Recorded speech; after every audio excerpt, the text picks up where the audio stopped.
Let me pull up this story because I simply Googled it and I found it from Reason. Male student accuses female student of sexual assault. She says he wanted revenge. Title IX creates a prisoner's dilemma. Students have to file sexual misconduct complaints to avoid being the accused. This is actually really crazy. The gist of the story is that a male accuser, in an unusual move, filed a Title IX complaint against her. The female students filed a lawsuit. So this is an inversion of what we typically see where the male gets accused. I think this guy just knew what the game was. Good for him. He's like, she's going to falsely accuse me. Let's go for it. Exactly. It's kind of like what Seamus was saying as well about how this whole situation is eroding the male-female dynamic, right? Where there's almost like this, race to see who's going to file on the other person first, defensively. And this is for people who just, made love. Look at this. It says, so there's, Jane Roe and John Doe, because their names are blocked out. So the woman contends it was ridiculous to find her guilty of non-consensual sex because of the man's drunkenness, but not find him guilty too because she was also drunk. It doesn't matter. You made this game. No kidding. This is why young men are like feminism is bad, because this is what it results in. It's like you go into the bedroom, you hook up, and then as soon as you're done, you're both looking at each other, looking at the door, and then you're both running full speed trying to accuse each other of being the aggressor. Mm-hmm. That's completely insane. Yes. I don't. It's nuts. I don't. Maybe I'm taking a different view of hookup culture. I kind of went through it in the 90s. No, well, more in 2000, early 2000s, late 90s. But I never really found it abhorrent or had a problem with it. Like I would hook up with a girl, we would both have a great time, and then that would be that. And then I would never really, if we would or wouldn't talk again after that. And it was just really fun. Sex is fun. It's like, why do people snowboard? It's fun. It's exercise. Yeah, but snowboarding doesn't carry the risk with it of like creating another human life. And I shouldn't even call it a risk, right? 'Cause creating a human life is a beautiful thing.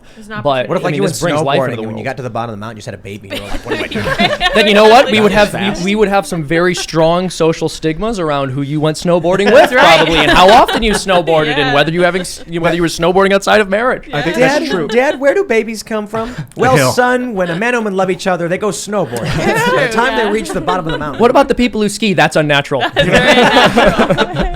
You are right. It's not a sport. Sex is not a sport, and it shouldn't be treated like that. I mean, I feel like the path we're on, it will be. Yeah. Like you're gonna have weird. It's a race to the court. Yeah, it's bad. Well, right now it's a sprint. It's like you're in college and you hook up. You both are like, well, that was great. I'm gonna go to bed, and then the guy starts like speed walking towards the Title IX office or whatever, and then he gets halfway. He's like halfway there, and then all of a sudden down the end of the hallway he sees the woman, and they just both bolt for the door, like running towards it. That's where this is going. You got. Sorry. No, you go. Delineate between sex has the pregnancy aspect, which is what, but also the orgasm, which is like, I mean, that's. You get better at it the more you do it, from my experience, and the more you study it. So, like, if someone's like never will have sex only until they're about ready to have a baby, then they're missing out on the opportunity to, give their partner an orgasm or 50 orgasms. I Ian, would disagree. Did you know? I think you all might know this, that women who abstain from sex until marriage report greater satisfaction. That's yeah? I'm pretty correct, sure. Yes. And they're also the true? least likely to divorce. Yeah. Right. It is true. It is true. And also, I just wanted to say, I know that you said you had a certain experience in college with sex that was different from this, kind of race to the courtroom thing. And I wanted to just mention that it was in 2014 that the Obama administration announced this new effort to combat sexual assault on campuses.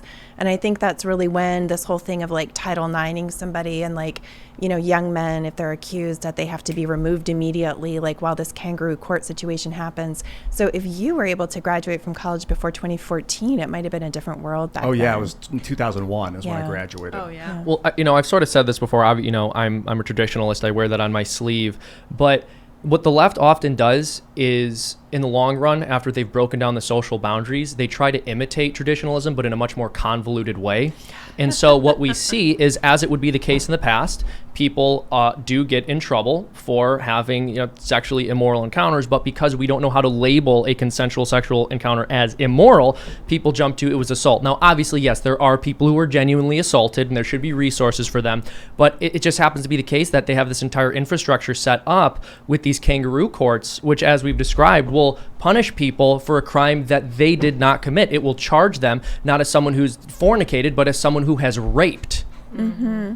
It's interesting because also from a psychology perspective, we think about internal locus of control versus external locus of control. So internal is where I believe that I'm the one in the driver's seat in my life. I'm the one choosing if I have those drinks and sleep with that guy or whatever else. And the external locus of control is, it was the situation, it was the patriarchy, I was, whatever, and as if the world is happening to us like the weather. And psychology studies have shown that people with an internal locus of control tend to, be less vulnerable to things like anxiety and depression. It's a factor of resilience to feel that you have self-efficacy and that you are in charge of your own decisions. So I do think that this whole thing has not been good, for women or for men, when we start seeing that it's not just you, me, and the lamppost, deciding what we're doing here, but that we think we start blaming all these social factors instead of just looking at our own behavior. I mean, that's the culture war in a nutshell. Yeah. People being like, it's not my fault I did it, it's patriarchy. Is that like a result of psychoactives being introduced to young people, that they now have less of an internal locus of control? They're seeing it happening? Well, I think that there's been this big movement, to de-shame women, right? For if they want to have sex and, whatever they want to do, girl power again, all of that kind of stuff. And so therefore, if a woman does have regrettable sex, maybe within that framework, it wouldn't really be permissible for her to say, I feel shame. I don't feel like that's good for me. I don't think I want to do that again, because then she'd have to look at herself and say that she wants to do something differently, which would go against the grain of this other narrative of saying women are just like men. You can go have sex all the time with a bunch of people and you'll be fine. And so then because she can't blame her, her own choices, then the only alternative is to start blaming other people. Well, and there are no strong men to stand up and say enough. I mean, there are, but they're all right wing now. I mean, even if they're not right wing, they're right wing. That's what's happening. That's what they're Joe called. Rogan is a right wing comedian, Apparently. I suppose. Because if you have any kind of masculinity, I mean, this is probably why they call Joe Rogan right wing. He's a meathead. He is a ripped MMA dude who goes bow hunting for elk. He's got left-wing politics, but that doesn't matter.